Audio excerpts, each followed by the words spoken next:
I'm Mohammed Ibrahim, now presenting you some graphic illustration for describing graph and chart.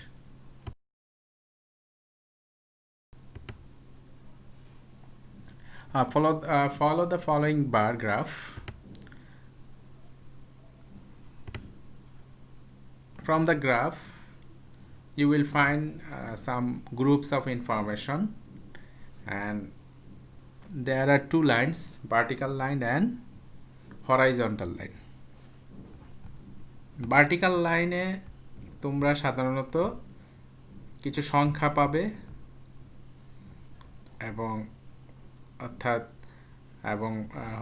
এবং যে সংখ্যাগুলো অর্থাৎ সময় এর বিবর্তনে কী ধরনের পরিবর্তন হয় কোনো ঘটনায় তার একটি ব্যাখ্যা সাধারণত এই ভার্টিক্যাল লাইন বা লাইনে দেওয়া থাকে, এবং নিচে আমরা বাম থেকে যে ডানে যে লাইনটি পাই সেগুলো হচ্ছে হরাইজন্টাল লাইন। এখানে সাধারণত গ্রাফের চিত্রভিত্তিক সময়টা দেওয়া থাকে। তো আমরা এখানে লক্ষ্য করব যে a bar graph is used to show relationship between two groups or more than two groups. In a bar chart we can find more than 5 or less than 5 information, but in this graph we will see 5 different time, and in this different type how much amount of sold has taken place. অর্থাৎ আমরা chocolate milk বিক্রির একটা হিসাব আমরা এখানে দেখতে পাচ্ছি, অর্থাৎ মানডে থেকে শুরু করে ফ্রাইডে এই 5 দিনে বিক্রির কি পরিমাণ। তো যাই হোক, এখানে আমরা কি পাচ্ছি, a bar graph is use to show relationship between groups. সাধারণত বার গ্রাফ দিয়ে বিভিন্ন গ্রুপের মধ্যে তথ্যগত সম্পর্ক সেটা আমরা প্রকাশ করতে পারি। দুইটা আইটেমকে কম্পেয়ার করে দেখানো হবে এবং একটার তথ্য আরেকটাকে প্রভাবিত করবে না। It is the first way to show a big difference. Notice how easy it is to read a bar graph. সাধারণত বড় পার্থক্যগুলো আমরা খুব সহজেই বার গ্রাফের মাধ্যমে পেতে পারি, আর আমরা এখানে খুব সহজেই বুঝতে পারব, গ্রাফ বর্ণনা করতে পারি। So dear learners, today's lesson writing about graph and chart.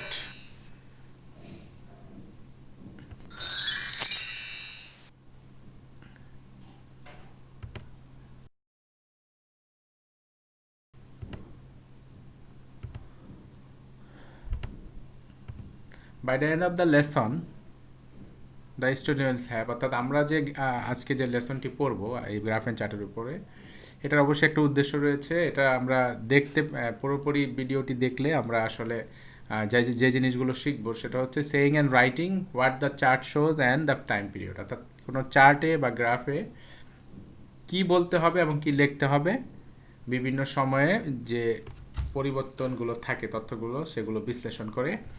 Describe the change as precisely as they can. আর পরিবর্তনগুলো আমরা সংক্ষেপে তুলে ধরবো। Use data and number from the chart. আমরা সেই নাম্বার থেকেই তথ্য এবং সংখ্যার বিশ্লেষণ করব।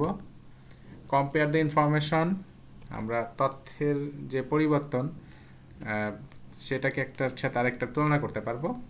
Talk about between or similarities between the groups, আমরা পার্থক্য এবং যে সামঞ্জস্য বা মিল বিভিন্ন গ্রুপের মধ্যে সেটা কম্পেয়ার করতে পারবো। Conclude by saying what the main trends আর চেঞ্জ, আর একটা গ্রাফ বা চার্টের মূল প্রবণতা কী উদ্দেশ্যে এই গ্রাফটা আঁকা হয়েছে তা আমরা ব্যাখ্যা করতে পারবো। আর describe the same graph or chart for their own, এবং একই ধরনের গ্রাফ অ্যান্ড চার্টগুলোই যেন আমরা বারবার পরীক্ষায় ব্যাখ্যা করতে পারি, সেটাই হলো আমাদের উদ্দেশ্য।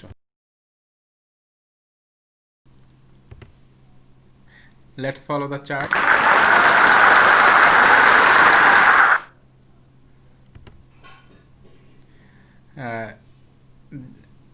In this chart We have to discuss in a group about the number of men and women studying engineering at Australian University. অর্থাৎ অস্ট্রেলিয়ার ইঞ্জিনিয়ারিং ইউনিভার্সিটিতে নারী এবং পুরুষ যে বিভিন্ন গ্রুপে তাদের যে সংখ্যার পরিমাণ আমরা এই যে বিভিন্ন টাইম পিরিয়ডে এখানে দেখা যাচ্ছে যে 1992 টু 2010 2012 অর্থাৎ প্রতি 10 বছরে কী ধরনের নারী এবং পুরুষের অংশগ্রহণ ছিল ইঞ্জিনিয়ারিং স্টাডিংয়ে তার একটা বিশ্লেষণ আমরা এখানে করতে পারবো।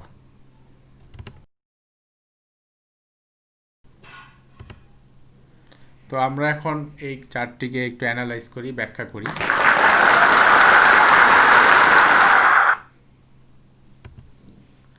আমরা প্রথমেই দেখতে পাচ্ছি যে ভার্টিক্যাল লাইন হচ্ছে নিচ থেকে উপরে, অর্থাৎ খাড়াখাড়িভাবে যে লাইন, যেমন এখানে 0 থেকে শুরু হয়ে 16,000, এই যে লাইনটি এটা হচ্ছে ভার্টিক্যাল লাইন। আর আমরা নিচে বাম থেকে ডানে যে লাইন, অর্থাৎ এখানে আমরা দেখতে পাচ্ছি যে 1992 থেকে শুরু করে 2012, এই যে সংখ্যা সময়গুলোর মধ্যে যে একটা লাইন টানা হয়েছে সেটা হচ্ছে হরাইজন্টাল লাইন। তো সাধারণত হরাইজন্টাল লাইনে সময় দেওয়া থাকে এবং ভার্টিক্যাল লাইনে সংখ্যা দেওয়া থাকে। তো তার উপর নির্ভর করে এখানে আমরা কি দেখতে পাচ্ছি যে 1992 থেকে 2012 এখানে 10 বছর, এই 10 বছরের বিরতি, এবং 2002 থেকে 2012 এখানেও 10 বছরের বিরতি। তো এই যে প্রতি 10 বছরে আমরা নারী এবং পুরুষ ছাত্রছাত্রীর সংখ্যার যে পরিমাণটা এখানে আমরা দেখতে পাচ্ছি যে 1992-তে আমরা যদি দেখি number of the students studying in engineering, আমরা এখানে দেখতে পাচ্ছি যে বাম পাশে আমরা 0 থেকে 16,000 যে সংখ্যাটা দেখাচ্ছে সেটা হচ্ছে number of students studying in engineering. তো আমরা এখানে সর্বনিম্ন সংখ্যা হচ্ছে 0 এবং সর্বোচ্চ সংখ্যা হচ্ছে 16। তো আমরা দেখতে পাচ্ছি সংখ্যাগুলো 0 থেকে 16,000 এর ভিতরে আমাদের গ্রাফের তথ্যগুলো দেওয়া। তো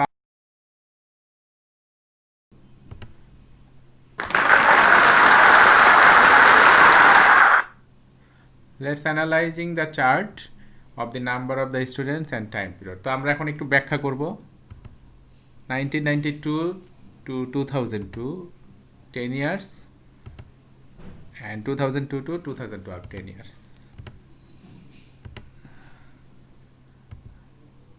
Men in 1992, the number of men in 1992 the number of male student in engineering studies in Australia is 14,000, and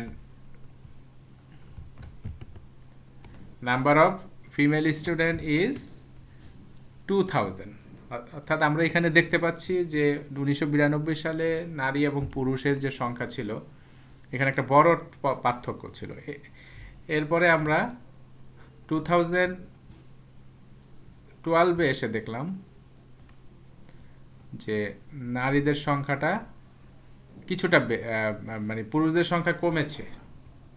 2012-এ এসে 2-তে এসে দেখি যে পুরুষদের সংখ্যাটা এখানে কমে 12,000 হয়েছে, আর নারীদের সংখ্যা এই যে এখানে আমরা এখানে দেখতে পাচ্ছি এটা 4,000 হয়েছে, অর্থাৎ পুরুষদের সংখ্যা কমেছে, নারীদের সংখ্যা বেড়েছে। তো এরপরে আমরা যদি 2012-তে দেখি এখানে এই 10 বছর পরে এসে পুরুষদের সংখ্যা আরও কমেছে, অর্থাৎ ধীরে ধীরে কমের দিকে আসছে, কিন্তু নারীদের সংখ্যা আবার আরও 2,000 বেড়ে 6,000 হয়েছে। তাহলে আমরা এখানে 1992-তে দেখলাম সর্বনিম্ন সংখ্যা ছিল 2,000, আর 2012-এ দেখলাম সংখ্যাটা নারীদের হচ্ছে 4,000, আর 2002-তে 4,000 এবং 2012-এ এটা এসে গেল 6,000 পক্ষান্তরে। অর্থাৎ নারীদের সংখ্যা যতটা ক্রমান্বয়ে উপরের দিকে উঠেছে পুরুষদের সংখ্যাটা কমে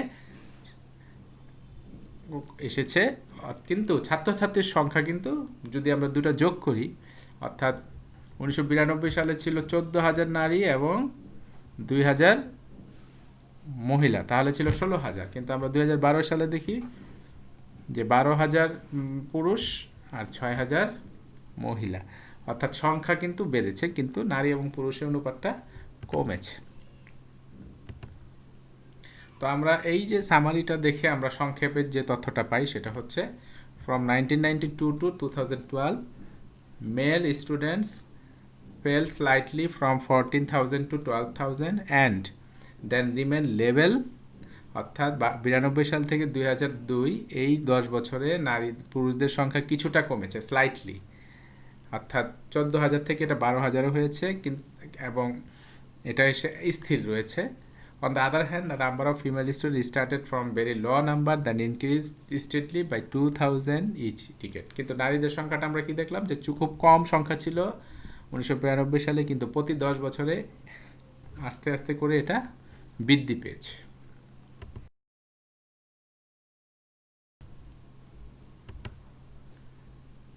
তো আমরা গ্রাফ অ্যান্ড চার্টে কিছু শব্দ পাই, কমন শব্দ, যে শব্দগুলো তোমরা যদি মনে রাখতে পারো তাহলে খুব সহজেই শব্দগুলো যে কোনো গ্রাফ অ্যান্ড চার্টে ব্যবহার করলে তোমরা উপকৃত হবে। তো আমরা কিছু শব্দ, যেমন অ্যালাস্টার্ট মূলত কোনো কিছুকে তুলে ধরার জন্য বা কোনো কিছুর অর্থ পরিষ্কার করে বলার জন্য, ব্যাখ্যা করার জন্য আমরা এই শব্দটা ব্যবহার করি। তো অ্যালাস্টার্ট মানে হচ্ছে to show the meaning of truth something more clearly, অর্থাৎ কোনো কিছু সত্য তথ্য খুব পরিষ্কারভাবে তুলে ধরা, স্পেশালি বাই গিভিং এক্সাম্পল, বিশেষ করে কোনো তথ্য উদাহরণ প্রদান করে। তো প্রেজেন্ট টেন্সে আমরা যদি অ্যালাস্টার্ট শব্দটা ইউজ করি তাহলে বিভিন্ন ভার্বের সাথে এর যে পরিবর্তন, আমরা সাবজেক্ট এবং ভার্বের একটা গঠন এখানে দেখতে পাচ্ছি যে ফার্স্ট পার্সনে কী হবে, সেকেন্ড পার্সনে কী হবে, থার্ড পার্সন। এখানে আই হচ্ছে ফার্স্ট পার্সন, ইউ হচ্ছে second person, he she it third person, we অ্যালাস্টার্ট এটা হচ্ছে third person first person plural number, they third person singular number. তো আবার আইএনজি ফর্ম কী হবে, পাস্ট সিম্পল, পাস্ট পার্টিসিপল। তো একই শব্দকে আমরা বিভিন্ন পর্যায়ে আমরা ব্যবহার করতে পারি। তো এই অ্যালাস্টারটা আমরা সাধারণত কোনো কিছুর অর্থকে পরিষ্কার করে উদাহরণের মাধ্যমে তুলে ধরতে অ্যালাস্টার শব্দটা আমরা ব্যবহার করব। For example, the incident illustrates the need for tighter security. ঘটনা দেখে মনে হচ্ছে বা ঘটনার দ্বারা পরিষ্কার হয় যে আরও নিরাপত্তা দরকার ছিল, তাহলে অ্যালাস্টার্স দিয়ে আমরা এখানে এক তুলে ধরা বা ঘটনার মর্মকথা এই ধরনের অর্থ প্রকাশ করলো। তো অ্যালাস্টার্স এখানে একটা ভার্ব এবং এটা প্রেজেন্ট টেন্সে ছিল এবং থার্ড পার্সন সিঙ্গুলার নাম্বারের সাথে এটা এস বাই এস হয়েছে। আমরা আরেকটি শব্দ স্লাইটলি শব্দের অর্থ হচ্ছে স্মল ইন অ্যামাউন্ট। তো আমরা এই স্লাইটলি শব্দ দিয়ে কত ধরনের শব্দ পেতে পারি, নাউন স্লাইট, অ্যাডজেক্টিভ স্লাইট, আবার অ্যাডজেক্টিভের যদি আমরা পাস্ট পার্টিসিপল যাই তাহলে স্লাইটেড, আর যদি সুপারলেটিভে দেখি তাহলে হবে স্লাইটেস্ট, আর অ্যাডভার্বের সাথে স্লাইটলি হয়। তো আমরা আগেই দেখে আসছি যে স্লাইটলি শব্দের অর্থ কিছুটা অল্প বিস্তর পরিবর্তন, অর্থাৎ আমরা যখন কোনো গ্রাফ অ্যান্ড চার্টে বড় ধরনের পরিবর্তন না পেয়ে হালকা পরিবর্তন পাবো, যেমন এক বছরে যদি থাকে 14,000, তার পরের বছর যদি এটা কমে 13,000 বা বেড়ে 15,000 হয়, তাহলে আমরা বলবো স্লাইটলি ইনক্রিজড অথবা স্লাইটলি ডিক্রিজড। তো আমরা একটা এক্সাম্পল দিতে পারি, she is slightly taller than her sister. তাহলে আমরা দুই বোনের মধ্যে দেখলাম এক বোন কিছুটা লম্বা, স্লাইটলি হচ্ছে একটা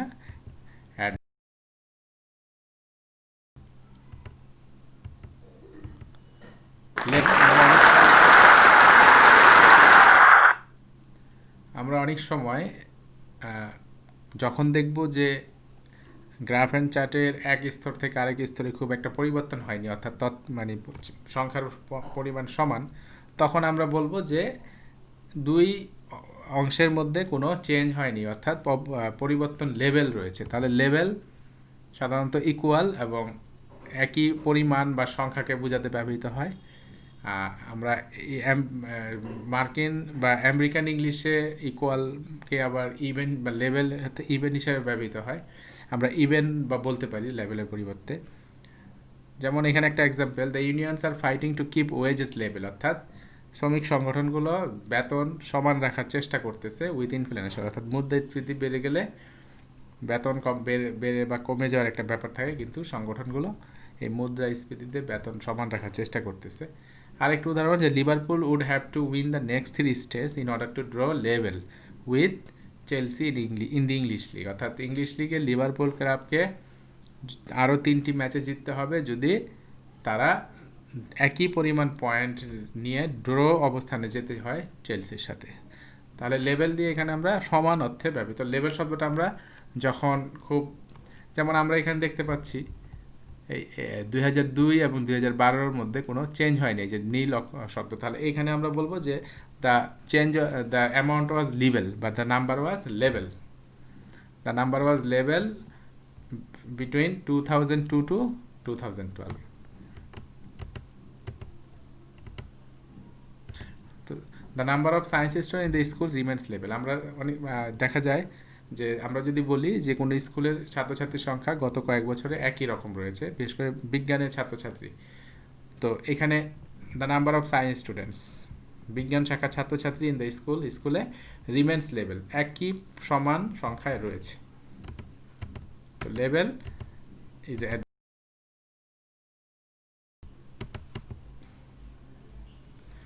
আমরা গ্রাফ অ্যান্ড চার্ট ব্যাখ্যা করতে গেলে আমরা একটা খুব কমন শব্দ ব্যবহার করব, রিলেটিভলি, যার বাংলা হচ্ছে অপেক্ষাকৃত। আমরা যদি দুইটি বারের মধ্যে বা দুটি চার্টের মধ্যে যখন পরিবর্তন বলি যে অপেক্ষাকৃত কম বা অপেক্ষাকৃত ভালো, অপেক্ষাকৃত মন্দ, হ্যাঁ, এই ধরনের শব্দকে আমরা রিলেটিভলি দিয়ে ইউজ করি। তো আমরা এখানে একটা এক্সাম্পল দেখি যে একটি পাল্লাতে যখন আমরা কোনো কিছু মাপি, তো একটা অংশ কম এবং একটা অংশ বেশি থাকে, তখন আমরা অবশ্যই যার পরিমাণ একটু বেশি বলবো রিলেটিভলি ব্যাড বা রিলেটিভলি গুড, এভাবে আমরা ব্যাখ্যা করি। তো he is a relatively good squash player, there was relatively little violence, অর্থাৎ কিছুটা কম বা কিছুটা বেশি, সে খুব ভালো, অপেক্ষাকৃত ভালো স্কোয়াশ প্লেয়ার, সেখানে কম সহিংসতা হয়েছে, কিছুটা কম, অর্থাৎ অনেক আশা করা হয়েছিল কিন্তু তার থেকে কিছুটা কম হয়েছে। তো আমরা কি রিলেটিভলি শব্দ দিয়ে আমরা অনেক শব্দ পেতে পারি, যেমন নাউন হিসাবে রিলেশনস, রিলেশনশিপ, রিলেটিভ, এটা যখন অ্যাডজেক্টিভ হবে related, unrelated, relative, verbs relate, adverbs relatively. For example আমরা দেয়ার ওয়াজ রিলেটিভলি লিটল ভায়োলেন্স, এটা আমি একটু আগেও দেখে আসলাম। তো রিলেটিভলি এখানে হচ্ছে অ্যাডভার্ব। তো রিলেটিভলি শব্দটা আমরা প্রায় গ্রাফ অ্যান্ড চার্ট করি ব্যাখ্যা করার জন্য। আর শার্পলি শব্দের অর্থ হচ্ছে সাডেনলি, যখন আমরা কোনো গ্রাফ অ্যান্ড চার্ট বর্ণনা করতে গেলে দেখব যে এক স্তর থেকে আরেক স্তরের ব্যাপক একটা পরিবর্তন, তখন আমরা শার্পলি বা সাডেনলি শব্দটা ব্যবহার করি। যেমন এখানে আমরা দেখতে পাচ্ছি যে সর্বনিম্ন স্তর থেকে সর্বোচ্চ স্তরের মধ্যে একটা ব্যাপক পরিবর্তন, তো এই পরিবর্তনটাকে হলো শার্পলি। যেমন ইনফ্লেশন রিজন শার্পলি, অর্থাৎ মুদ্রাস্ফীতি খুব দ্রুত বেড়ে গেছে বা ফলেন বা কমে গিয়েছে। হিজ হেলথ ইমপ্রুভড এট রেট শার্পলি, তার স্বাস্থ্য খুব বেশি খারাপ হয়েছে বা খুব উন্নত হয়েছে। এই যে ধরনের মানে বড় পার্থক্য বোঝাতে হঠাৎ করে সেটাকে আমরা শার্পলি শব্দ দিয়ে ব্যবহার করব। তো আমরা এখানে হলুদ যে গ্রাফ চিত্রটি, এর মধ্যে দেখা যাচ্ছে যে আমরা এক স্তর থেকে আরেক স্তরের যে পরিবর্তন খুব কম বা বেশি পরিবর্তন, তো এই ধরনের পরিবর্তনগুলো শার্পলি শব্দ দিয়ে ব্যবহৃত হয়। তো আমরা নাউন হিসাবে শার্প কি হয়, শার্পনার্স, শার্পনেস, অ্যাডজেক্টিভ হচ্ছে শার্প, ভার্ব আমরা শার্পেন, অ্যাডভার্ব শার্পলি। আমরা প্রত্যেকটা নাউন হিসাবে শব্দগুলোকে মনে করতে পারলে ইজিলি ব্যবহার করতে পারবো। The imports of banana fluctuated sharply, অর্থাৎ ব্যানানা আমদানি খুব দ্রুত কমে গিয়েছে বা বেড়ে গিয়েছে। Sharply, it's an adverb.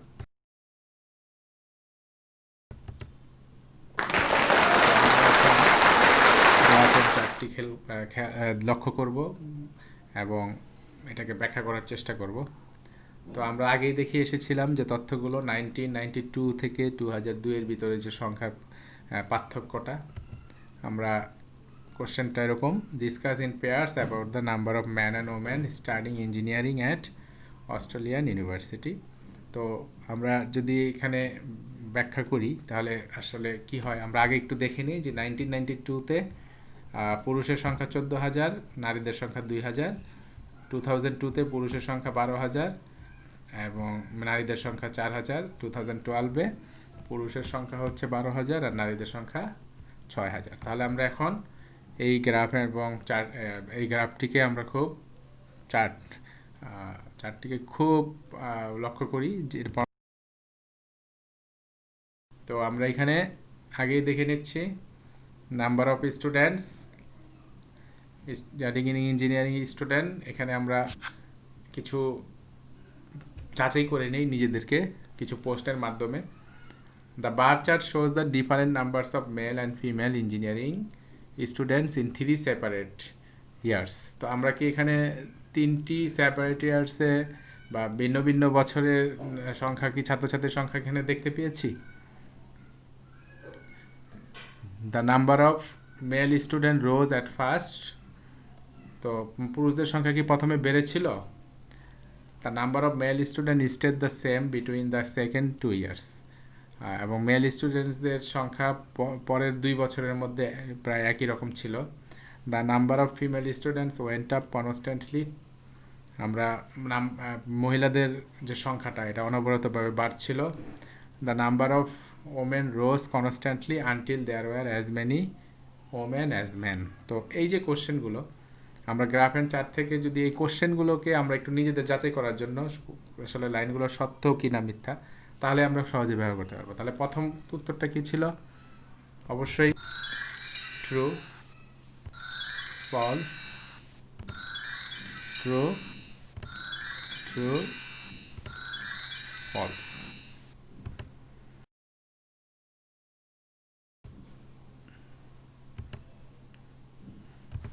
তো আমরা এখন গ্রাফটিকে আবার নিয়ে আসলাম। তো গ্রাফটিকে নিয়ে আসার পরে আমরা এখানে বর্ণনা করলে গ্রাফটি এভাবে আসে। আমরা আগেই বলে এসেছি যে 1992-তে সংখ্যাটা ছিল কত?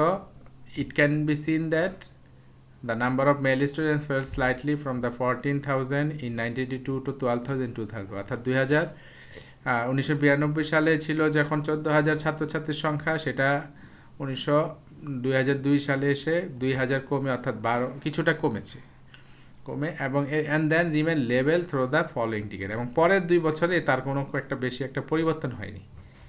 The number of female student is relatively low. আর মহিলাদের সংখ্যাটা আসলে কিন্তু সবসময় কমই ছিল, অর্থাৎ 92 সাল, 2002 এবং 2012 সবসময় কমই ছিল। স্টার্টিং অ্যাট 2000 ইন 1992, যেটা 1992 সালে 2000 ছিল। কিন্তু আমরা একটা ব্যাপক লক্ষ্য যেটা দেখতে পাচ্ছি যে প্রতি বছর কম থাকলেও তাদের সংখ্যা কিন্তু বেড়েছে, পুরুষের তুলনায় কম, বাট তাদের নিজেদের মধ্যে সংখ্যার কিন্তু পরিবর্তন হয়েছে। however while the number of men decrease the number of women increase। অর্থাৎ পুরুষের সংখ্যা বেশি হলেও তাদের মূল সংখ্যাটা কমেছে, কিন্তু নারীদের সংখ্যা বেড়েছে।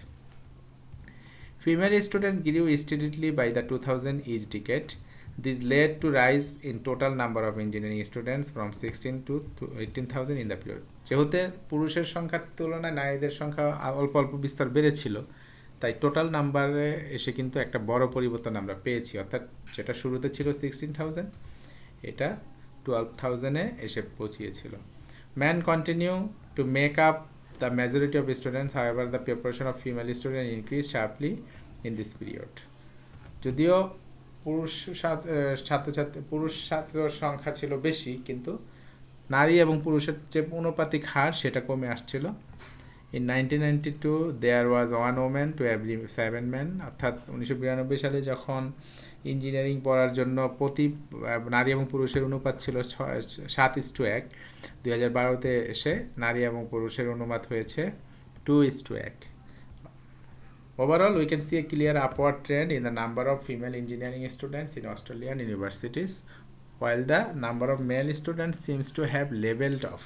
অর্থাৎ আমরা সার্বিকভাবে গ্রাফটির বিশ্লেষণ করে কি দেখলাম, যে পরিষ্কারভাবে ওখানে আমরা দেখতে পাচ্ছি যে ফিমেল স্টুডেন্টস ইঞ্জিনিয়ারিংয়ের জন্য দিনে দিনে উপরের দিকে তাদের সংখ্যাটা বাড়ছিল, কিন্তু পুরুষদের সংখ্যা আসলে খুব একটা পরিবর্তন হয়নি, তারা একই সংখ্যায় চলে আসতেছিল।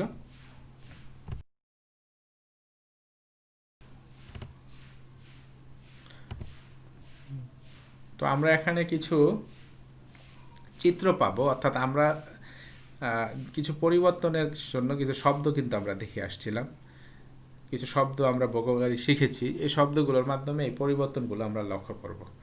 তো আমরা এখানে স্টেডি রাইজ, স্টেডি ফল, নো চেঞ্জ, শার্প ফল, স্লাইড রাইজ, শার্প রাইজ, অর্থাৎ স্টেডি রাইজ অর্থাৎ পরিবর্তনের ধারাটা উপরের দিকে একই রকম, অর্থাৎ খুব বেশিও না খুবই কমও না। আবার স্টেডি ফল পরিবর্তনের দ্বারা খুব বেশিও না, অর্থাৎ পতন খুব কম না আবার বেশিও না, অর্থাৎ অল্প বিস্তর পরিবর্তন।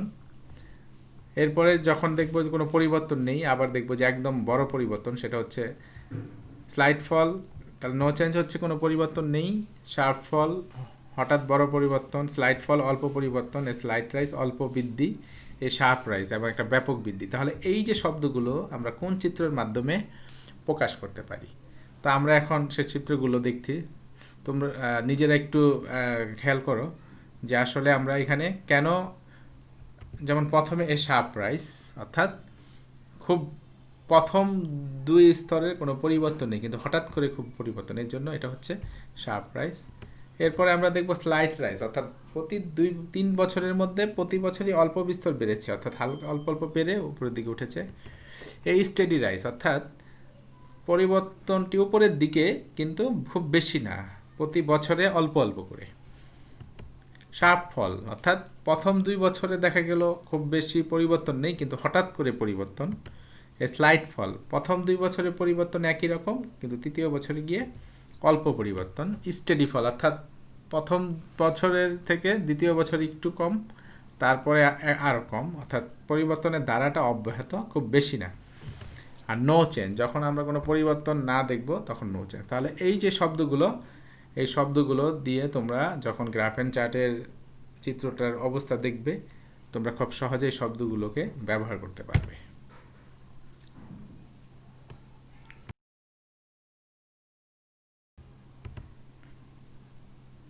তো আমরা এখানে কিছু প্রিপোজিশনের ব্যবহার দেখব। গ্রাফ অ্যান্ড চার্ট যখন তুমি ব্যাখ্যা করবে, তখন প্রিপোজিশনের ব্যবহারটি সঠিক হবে, কনজাংশন এবং প্রিপোজিশনের ব্যবহারটি সঠিক রাখতে হবে। তো আমরা এখানে কিছু বাক্য পাচ্ছি।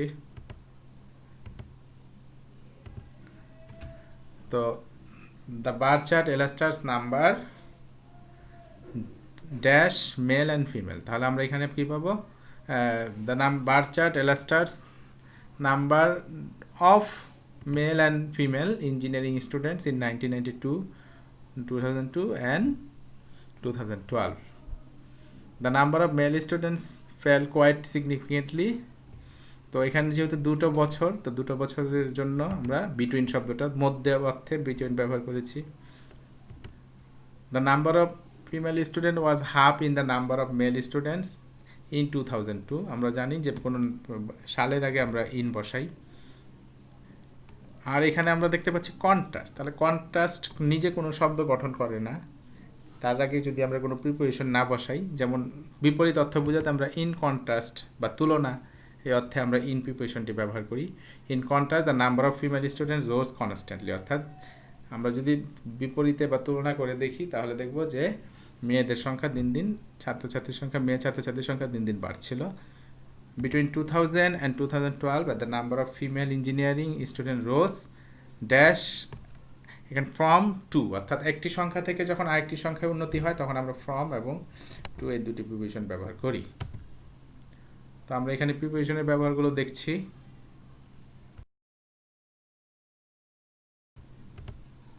তো আমরা এরকম আরেকটি গ্রাফ ভাষায় করব, তোমাদের জন্য বাড়ির কাজ রইল। তোমরা চার্টটি ফলো করবে এবং বাসায় করার চেষ্টা করবে। এখানে লন্ডন আন্ডারগ্রাউন্ড স্টেশন প্যাসেঞ্জার, অর্থাৎ লন্ডন আন্ডারগ্রাউন্ড স্টেশনের মাধ্যমে বিভিন্ন সময়ে কত প্যাসেঞ্জার নাম্বার অফ পিপল, অর্থাৎ কত সংখ্যক লোক যাতায়াত করে। আমরা এখানে ভার্টিক্যাল লাইন অর্থাৎ উপর থেকে নিচে দেখতে পাচ্ছি যে সংখ্যা, এবং নিচে হরাইজন্টাল লাইনের সময়। তো আমরা এর আগের গ্রাফটি দেখে যেভাবে ব্যাখ্যা করেছি সেভাবে তোমরা বাসা করার চেষ্টা করবে। The following graph shows the fluctuation in the number of people at বিভিন্ন সময়ে যাত্রীদের যে ওঠানামা, অর্থাৎ একই সময়ে যাত্রী সংখ্যা আরেক সময়ের সাথে মিল থাকবে না, এক সময় বেশি থাকবে কম থাকবে, তার তুলনামূলক চিত্র এই গ্রাফের মাধ্যমে তোমরা তুলে ধরবে। You will try to describe the chart using the system that you learned before, অর্থাৎ আমরা কিছুক্ষণ আগে যে পদ্ধতিটা দেখলাম তার মাধ্যমে তুলে ধরার চেষ্টা করবে।